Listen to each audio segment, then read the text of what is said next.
Welcome, welcome, everyone. I am just so excited for today's episode of Igniting Ecstasy in Business. I am being joined by a wonderful and inspiring woman, business owner, friend, and mentor, Tricia Brouk. And so I want to take a moment to share with all of you a little bit about Tricia's history and expertise so you understand why this is so special to have her here on the podcast and to share her incredible stories and wisdom and expertise with us. So having worked in theater, film, and television for over 3 decades, Tricia Brouk is an international award-winning director, author, and producer. She's the executive producer of Speakers Who Dare and the former executive producer of TEDx Lincoln Square in New York City. And she hosts an award-winning podcast, The Big Talk, with over 250 episodes. As the founder of her company, The Big Talk, she has put thousands of speakers onto countless big stages, and she designs speaker platforms for thought leaders all over the world. So Tricia, welcome. It is so good to have you here, and I am really excited to see where we go with our conversation here today. I'm so excited to be here with you, Alex. And I also am so excited to update that bio because we have over 500 episodes. How amazing is that? Thank you Wow. for highlighting that. That's amazing. I love learning where we can improve inside of the Big Talk company. Oh, well, thank you for your graciousness with that. Oh my goodness. No, it's great for us to know. This is what's so exciting about being on a live podcast. And this is being pre-recorded, but we are live, is that we get to sort of be in the moment and to understand what it means to ignite ecstasy in the actual moment. And so for me, having this opportunity to live in ecstasy, which is a feeling of happiness and overwhelming joy, and being in this moment with you to talk about what we're going to talk about today, and to be able to just recognize, wow, we used to only have 250 episodes and now we have over 500. Like that gives me goosebumps. That gives me ecstasy. So I love that we're kicking off the episode this way. I am also just so thrilled that that came up organically. And I want to go a little bit more into ecstasy and understanding what does give you ecstasy and how you tap into that. Before we do you mind also just sharing a little bit more now of your personal journey and how you got to where you are and why you are excited to talk about ecstasy here with us today? I would love to. I am from Missouri. I grew up on a farm in a small town 20 miles south of St. Louis called Arnold, Missouri. And I always knew that I was going to move to New York City to become a dancer. I started dancing at the age of 7. I became obsessed with Dance Magazine, Point Shoes, Baryshnikov, Kelsey Kirkland, PBS, the Nutcracker, all things tutus. And I knew that I was going to literally be a professional dancer. I never wavered from that. I studied dance with Sharon McGuire and Lillian DeNoyer until I went away to college. I wasn't planning to go to college. I was just going to move to New York. And my parents luckily put a stop to that so that I could get an education. And I went to Stevens College, had a 3-year experience, 3-year, 2-summer accelerated BFA program so that I could get my butt to New York City as soon as possible. Moved here at 20, started pursuing my career in dance, had an incredible dance career. While being a dancer, I also had no interest in being a starving artist. So I started my first company, a fitness company that is still in existence. I've always been an entrepreneur. And I was off dancing in Europe while my trainers were making money for me here in New York and making money for themselves. And all of the things that an entrepreneur does is they are able to have revenue streams while they're doing other things. And so that was something that I was very comfortable with. I loved being a dancer. I also knew that I was going to wrap my career up at a time that felt right for me. I did not want to be a dancer who danced into their 40s, into their 50s, not quite as well as they did when they were 30. I wanted to have closure on my dance career my way.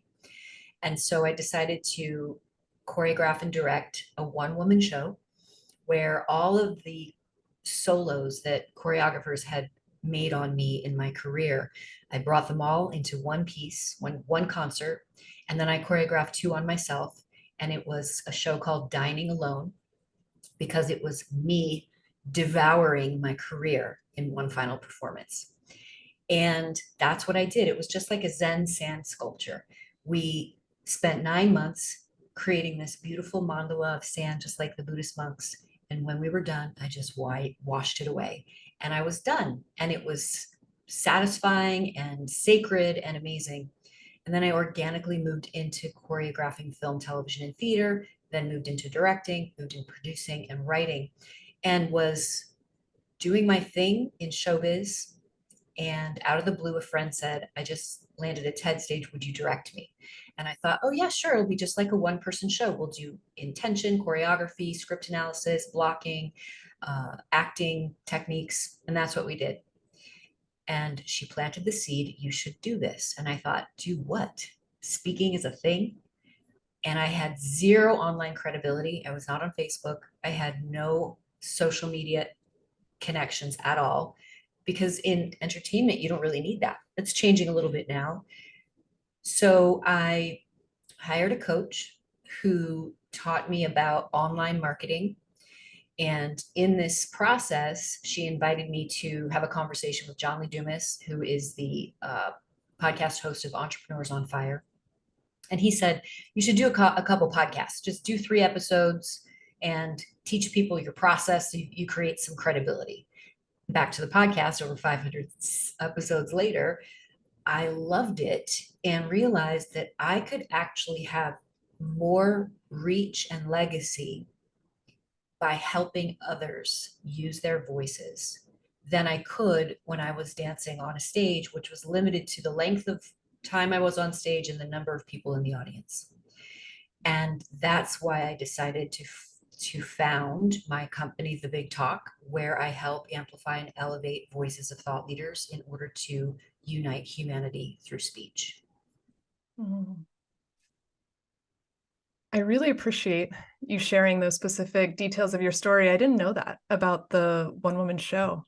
And that was just really interesting for me to hear for the first time. I appreciate you sharing with the audience.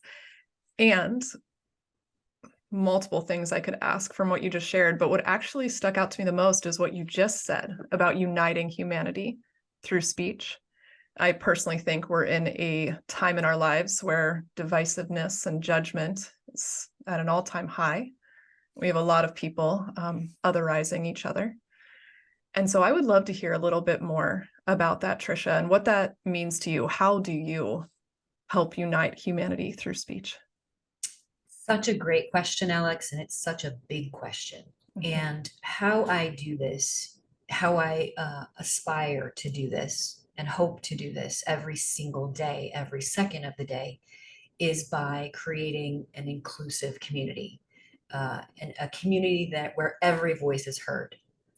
And I say this because I truly believe every voice matters. Your voice matters, no matter what our beliefs are. If we have opposing political beliefs, opposing faith beliefs, every voice needs to be heard and every voice matters. And my first book, The Influential Voice, Saying What You Mean for Lasting Legacy, speaks to that, which is just because we don't have the same opinion doesn't mean we can't come together and have love and have respect for one another. And so teaching people how to effectively communicate with dignity, curiosity, respect, humility, and love is how I aspire to unite humanity through speech. When Roe v. Wade was overturned, the first person I called was my dear friend who is of the Catholic faith and who is pro-life. And I am Buddhist and I am pro-choice. And for anyone who's listening, this is not meant to be triggering or separating us. It's just meant to color the picture of 2 opposing viewpoints here. Mhm. And I called my friend and I said, I love you and I respect you. And I really want to have a conversation with you about how I'm feeling right now. And that's what we did. Did we change each other's minds? No.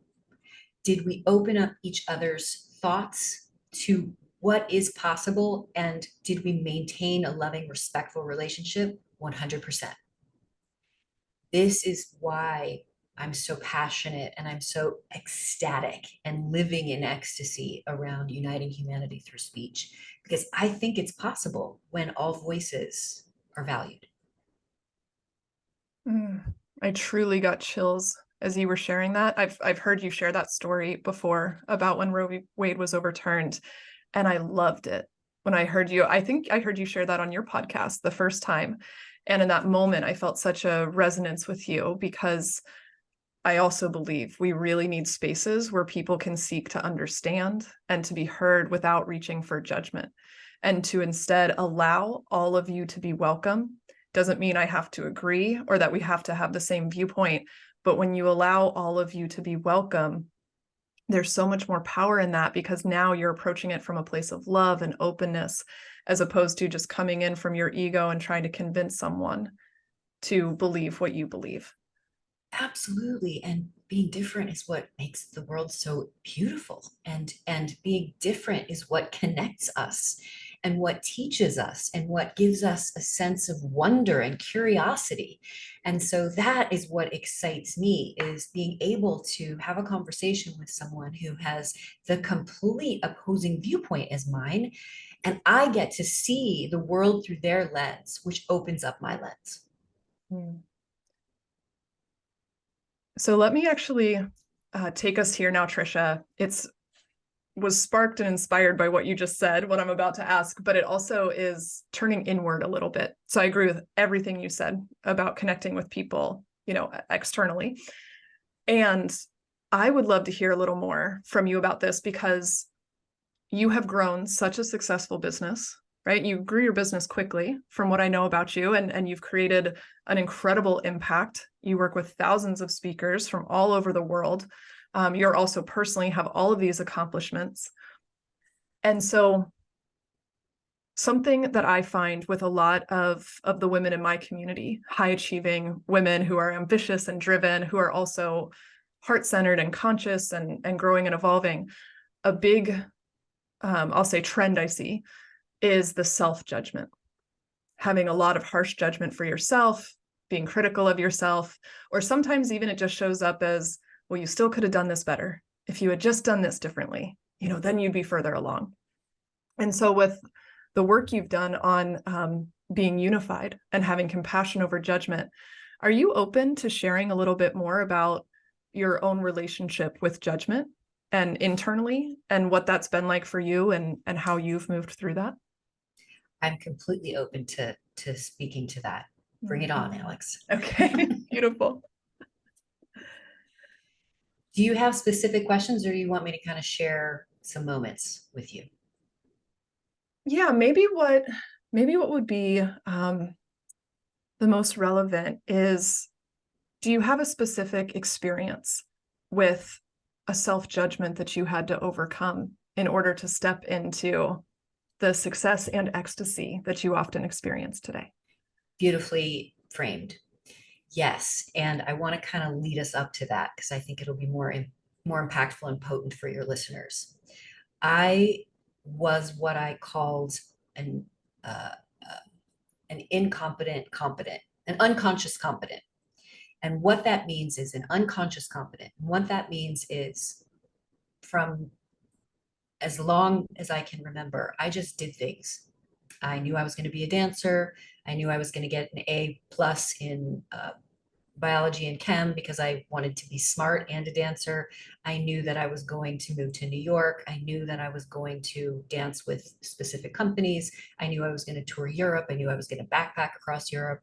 I knew all of these things. I knew that I was going to choreograph my first feature film without ever having done it before.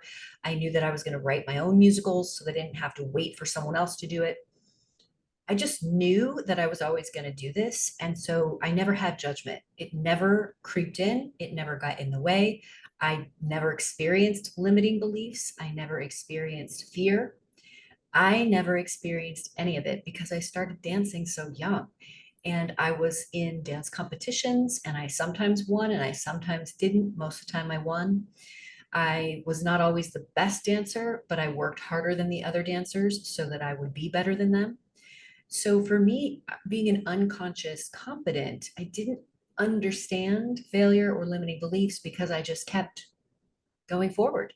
And when things didn't work out, it was like, next, next, next, what's next? The one time that I had one thought, huh, this is interesting, was when I wrote The Influential Voice, and pre-sales were off the hook. My community rallied. There's gorgeous pictures of people holding the book. I was so proud. And I wrote this book because of what was going on in our country and because of what was going on at the White House and with George Floyd's murder. This is what inspired me to write this book. And when I did, I didn't hold anything back. And it was called The Influential Voice. So when it actually dropped and people could buy it and get it in their hands, the day before, I thought, oh no, I can never have a fight with Joe ever again. Because I'm supposed to be the speaker, the person who knows exactly what to say every single day. And I thought, ooh, I need to speak to this because do-overs are a thing. And I need to make it clear to my audience that I constantly ask for do-overs because I can't be perfect. None of us are perfect. And if we want to become an influential voice, it requires forgiveness of self and others. It requires making it clear that you're asking for a do-over and that you weren't your best self and you didn't say the perfect thing. And so that is the one time I had that, ooh, this is going to be tricky. And then when I realized, no, it isn't, I just have to be a human being and say I ask for do-overs, and that's what I do. The second time some of this kind of concern came in or judgment was when I turned 50. I thought, I ask my speakers to be vulnerable every single day. I ask them to speak their truth every single day. If I'm not walking the walk, that is not fair and that is out of alignment. So when I turned 50, I did an entire month in the month of August in 2020, 50 things I learned in my 50 years. And I just went for it. And I did 50 YouTube videos. I did 50 posts. I did 50 Facebook Lives. And that really gave me permission to, I'm not going to curse on this podcast, not give an F. And that was really the turning point of like, I've never really cared what anybody else thinks because it doesn't matter what you think. That's your story. It matters what I think. And what I think is I know I show up in integrity. I know that I care about the people I serve. I know what my intentions are. I know what my purpose and my mission and my values are. So it doesn't matter what anyone else thinks. So when I fully embodied that at 50 and became public about it, the any kind of judgment that was any residual judgment from the book in the past or anything went away completely. By you really putting your full, bold, unapologetic self out there and communicating it. That's what I'm hearing, that also really just helped any lingering judgments. Yeah. Yes. And I didn't really have lingering judgment. It was just like, the hiccup of the mind sometimes tries to get you to be small. And I just don't have time to do that. The day of this podcast recording, everyone who's listening and watching, my second book dropped and it's about menopause. So like I'm putting it all out there because I don't have anything to lose and I am of service, uniting humanity through speech, uniting humanity through conversation. This is all about me showing up. And, we can talk a little bit more about this as well, is that I live every single day like it's my last. My husband knows how much I love him. My friends know how much I love them. My clients know how much I love them. No one in my orbit is unclear about how much I care about them. No one. My team, my neighbors, my doorman, my barista, my florist, my shoe repair guy. I make sure every single person feels my ecstasy every single day because it could be my last. And so that is why I have zero time for judgment.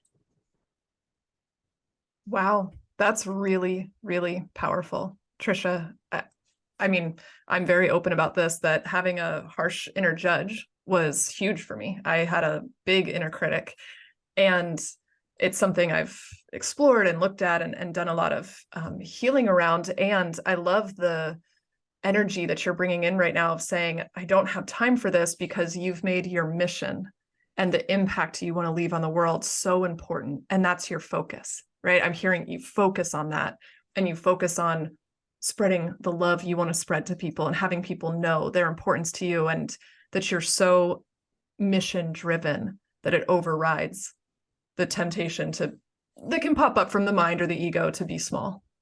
Oh my goodness. I am inviting three incredible gentlemen who are dear friends of mine. We're doing a mastermind together this weekend.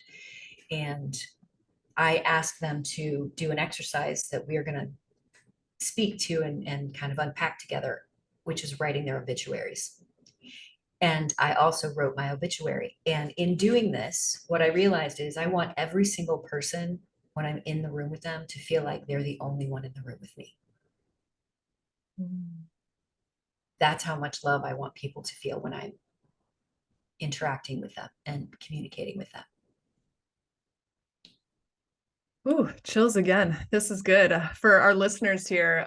Just the energy, and granted, Tricia and I aren't live in the same room together. We're just over Zoom right now, but I'm still just feeling the passionate energy just that you're exuding right now. It's palpable and powerful.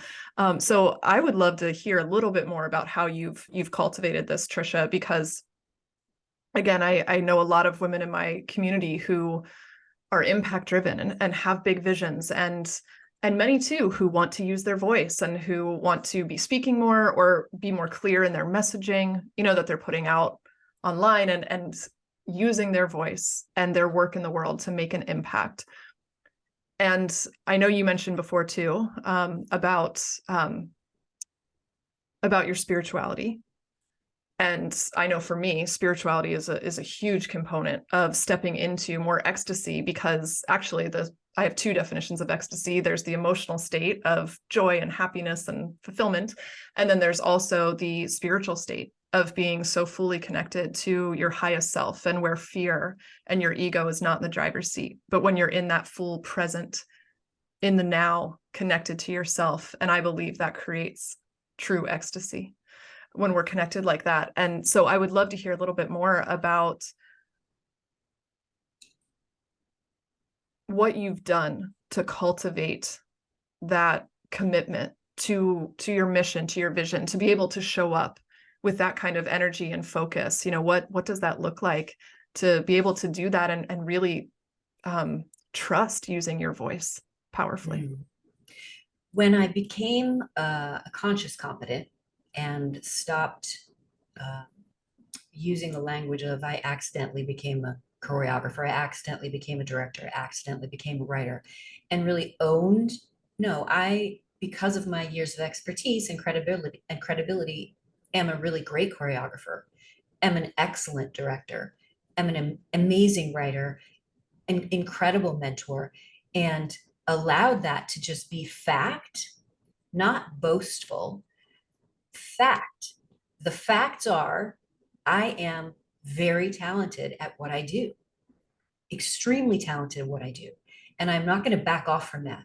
I'm going to magnetize with that fact and call in the people who desire to use their voice for good in the world, who desire to have big impact. And so when I decided, and it was a decision, Alex, to be full on in integrity with the fact that I am extremely good at what I do, then I didn't have to think about it anymore. And I just got busy doing the work. And you did touch on this a moment ago. I founded the Big Talk only about 5 years ago. And we exploded very rapidly, not because I had some multi-million-dollar launch that people are talking about on social media without any help from anyone else. No, because I meticulously, strategically, and mindfully cultivated and curated a team, created a team culture, created a business model that is sustainable, I am not somebody who is staying up till 4 in the morning. I go to bed at 7:30 and I wake up at 4 in the morning in order to accomplish everything that I need to. So to be very clear, I am not one of those entrepreneurs who had one launch and it was $5 million. And then I went to Tahiti for a month. I slowly and methodically curated the right team, the right product, the right business model so that I can serve at the highest level and I'm not running around exhausted.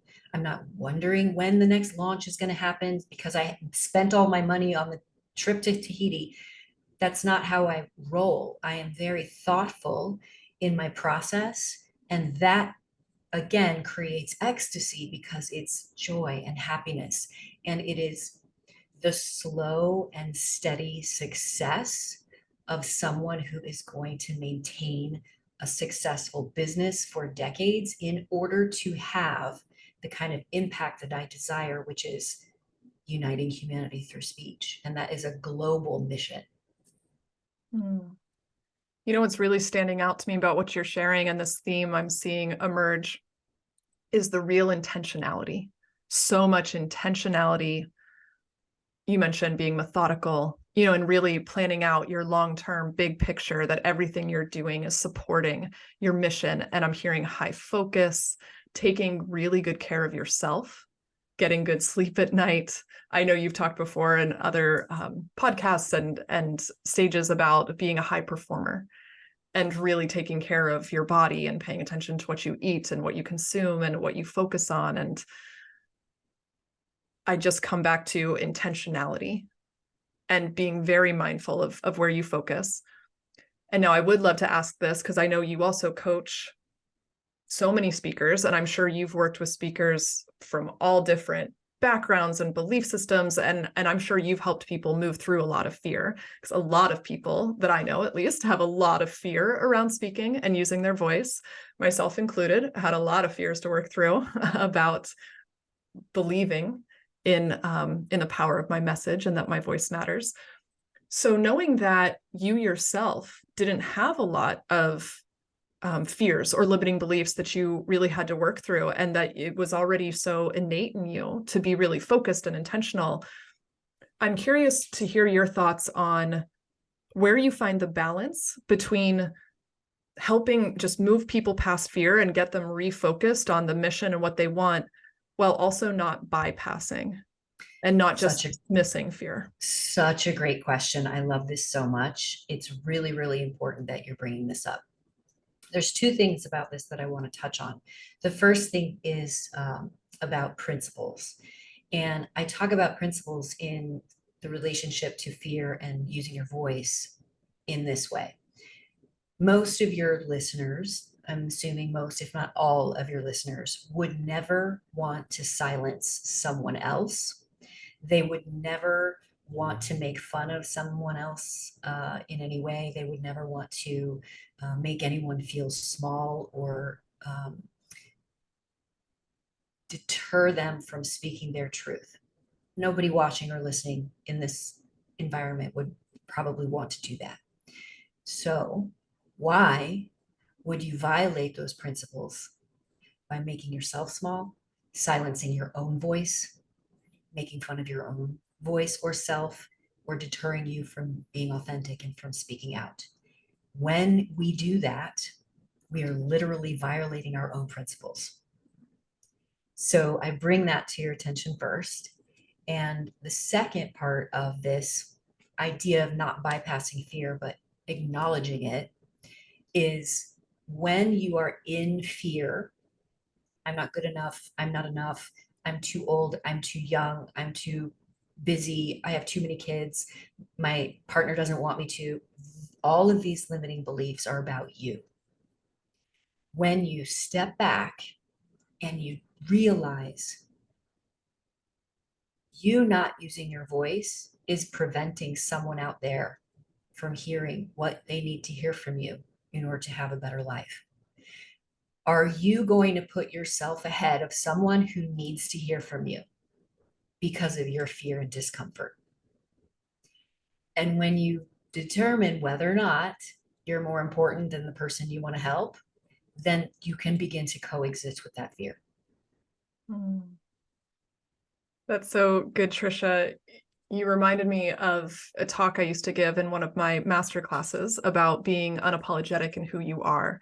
And I used to often address people pleasing in this talk. And a lot of women I know, I tend to have a lot of women in my world that I can relate to, and I'm a recovering people pleaser. So I know what it's like to tell yourself that you're people pleasing or stifling what you actually think, feel, or want because of how someone else might react. And you can talk yourself into thinking that's in service to people, right? Well, it's being kind because it's not upsetting anybody, yet you're actually just stifling your voice and being dishonest and not sharing your truth because of how people might react. And if you truly believe that the world needs more people to be who they really are, if you're a believer in authenticity, if you're a believer in owning your value and that we all have inherent value and worth and that we need to be seen for who we really are, then how dare you not share who you really are because of what other people might think of you? Because that's actually putting your ego before being in service.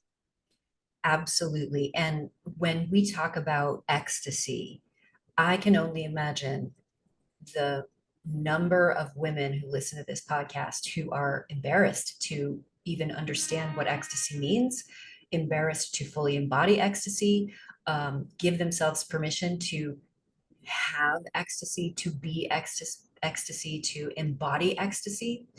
And I really encourage everyone who listens to this podcast and to you and your solo cast and your interviews to give yourself permission to love in a way that is ecstatic.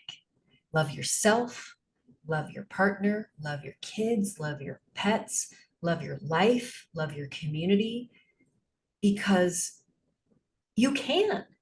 And when you make the decision to be in ecstasy, doesn't mean that all the other stuff goes away.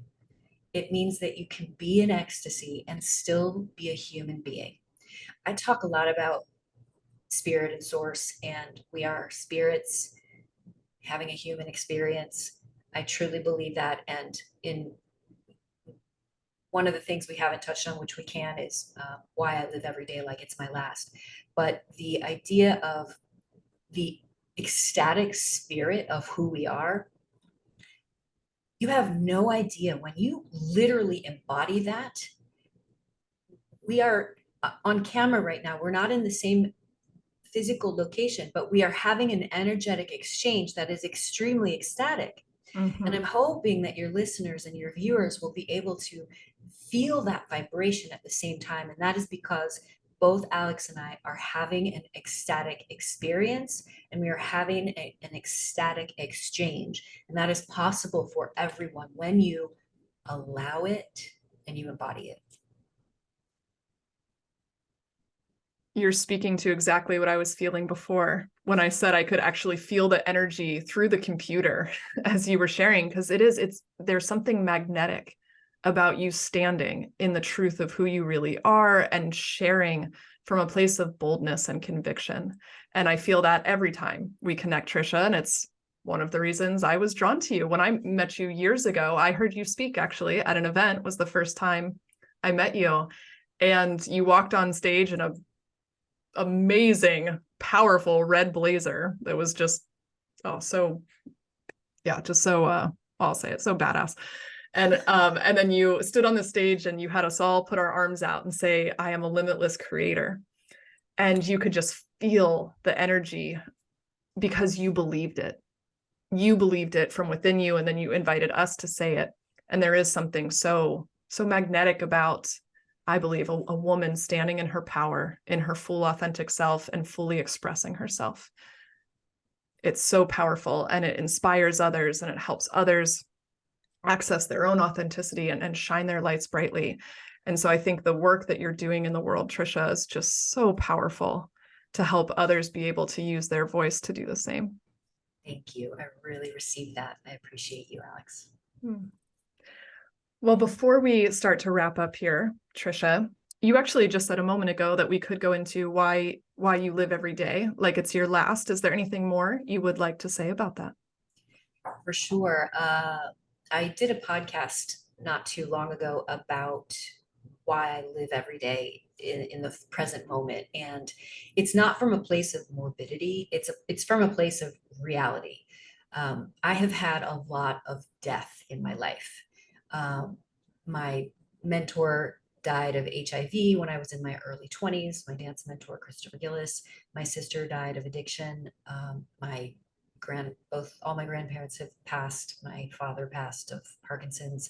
My dear friend James Gandolfini passed. I mean, the list is long. And I'm not laughing because it's funny. I'm simply saying the list is long and this has been part of my reality. So I'm an expert in grieving. I understand the beautiful, fleeting, precious life that we have on this planet so deeply. And I live every day in such profound gratitude because I know that we're not guaranteed tomorrow. Now, what I want to say about this as well is I really thought I was an expert in grieving. And I'm a Buddhist, so I practice non detachment, I practice oneness, I practice impermanence.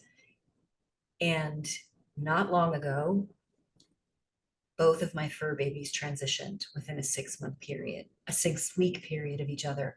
And it was the most profound grief I have ever and still am experiencing. Lola and Bella.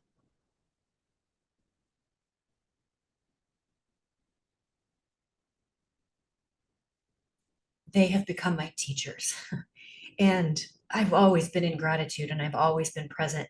But I'm so grateful to have now experienced this transition in such a way that just emphasizes and um, gives me more evidence that I am living my life the way I'm supposed to be living it in purpose, but also in such profound gratitude. It's not a place of being morbid, it's a place of being, or maudlin, it's a place of being present. And so, why I do things like write my obituary, or I make sure that Joe, we have eye contact before he leaves in the morning or before I leave, is because there are no guarantees, everybody. And so, being able to just like, this is it, this is it, this is the best day ever, this is the best exchange ever, this is the best moment in time ever, is how I live my life because it feels ecstatic. Mm.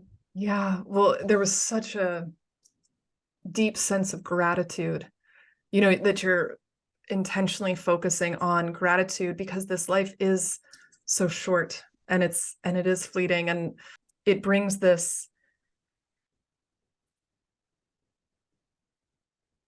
reminder for me every time I go through grief, this reminder of what will I really value or care about at the end of my life. Will I look back and think, oh man, I wish I had watched just a little bit more TV. I wish I had watched this TV show or finished this episode, or I wish I'd taken more time to scroll on my phone through social media. Or I wish I had really, just people pleased a little bit more and not used my voice here, here, here because it felt safer and more secure. Are those the things I'm going to value? Or will I really value that I followed my heart? Will I value that I pursued a life of following my heart and being expressed? And so often we just worry so much about the little things that will not matter, in the grand scheme of things. For sure. And to add to that beautiful reflection, Alex, that doesn't mean that you're going to be sitting back and just waiting for your life or sitting back and only thinking about esoteric things.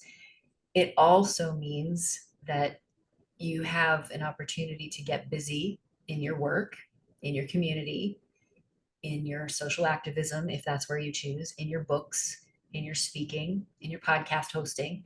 It means your contribution. So, although we're talking about big stuff when it comes to life is short, who are you going to spend time with? It also means life is short.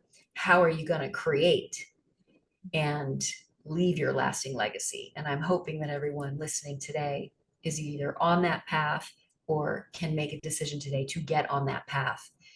And it can be anything from volunteering to writing a book to being a host of a podcast or being a guest on a podcast, or simply writing a social media post with the hopes of inspiring someone. There are a million ways you can leave a lasting legacy, and that is really important while you're here. So beautifully said, Tricia. On one hand, that feels like a great place to end because that was just, yeah, so wonderfully and eloquently communicated. And I also think that I would do a disservice to my audience if I didn't ask you this one last question, because you have such incredible expertise in this space. So if you're available for it, I do have one lighter question to Yes, wrap us up today. bring it on. Okay, great. With those members of my audience who are interested in growing their speaking careers and who want to be getting their voice out there and making a bigger, more influential impact, what would you say are the top 3 most important things for them to focus on or to grow in, to get support with in order to really elevate their speaking? Very simply put, start leading with speaker. Make it clear and obvious to people that that's what you want to be doing. Change all of your banners on social media to lead with speaker, and then move into whatever your area of expertise is. The other thing that I would suggest is get support like innovationwomen.com. Get a profile set up for yourself. I'm not an affiliate with innovationwomen.com. I just happen to really love and respect Bobby Carlton, whose platform it is. Speakerhub.com, speakermatch.com. These are places that you can create speaker profiles for free. Innovation is a couple $100 a year, but Speaker Hub and Speaker Match, you can create profiles for free. Tell people that you want to speak, and really understand the 3 things about credibility, relatability, and vulnerability as a speaker. You are the credible expert because it's your lived experience. You don't have to have a published book or a PhD next to your name in order to be the credible expert. Understanding vulnerability. When you decide to be a speaker, if you are going to start talking about your trauma and you've not healed from it yet, it's not time. You're not ready. You always want to speak from the scar, not the wound. And when you are on stage and you're speaking vulnerably, if you become emotional, you rob the audience of having an emotional experience. If you become emotional, you rob the audience of having an emotional experience. And then finally, relatability. Be sure that you start to practice, rehearse, making eye contact with audiences, whether it's on a podcast or on a panel. Start to eliminate and from your vocabulary, and speak from the heart. Your point of view is unique to you. It's yours alone. And when you allow yourself to speak through your point of view, you become relatable. Beautiful, succinct, clear steps. I love it. I know I said that was the last question, but I have just one quick follow-up, because this actually is something I'm currently working on, and full transparency, I will own, I struggle with it, is the filler words, the ums and the ands. I use the thinking words. I've done it throughout this episode, and it feels very unconscious because I'm always thinking about it. And yet I re-listen to the episodes and see, oh, I'm still doing it. So for anyone in my audience who can relate to this right now, how can you work on the filler words when it's so unconscious? Make it conscious by listening to podcasts that you're guest on, so you can see how often you do it. And then really it's becoming comfortable with silence. The thinking words is the placeholder for the silence. And when you become comfortable without saying anything, you'll stop saying those filler words. That's really good. As you said that, what came up for me was also not rushing, slowing down, and owning it's okay to take up space. That's right. And to take your time to say what you need to say. That's right. Beautiful. And the audience will wait. The audience will wait for you. And that's something that is really something all speakers can work on is when you're on stage, wait, they will be there with you in the palm of your hand. Mm. So good. So good. Well, Tricia, where can people learn more about your work in the world, and for people who are desiring to speak on big stages and grow in that, where can they learn more about you?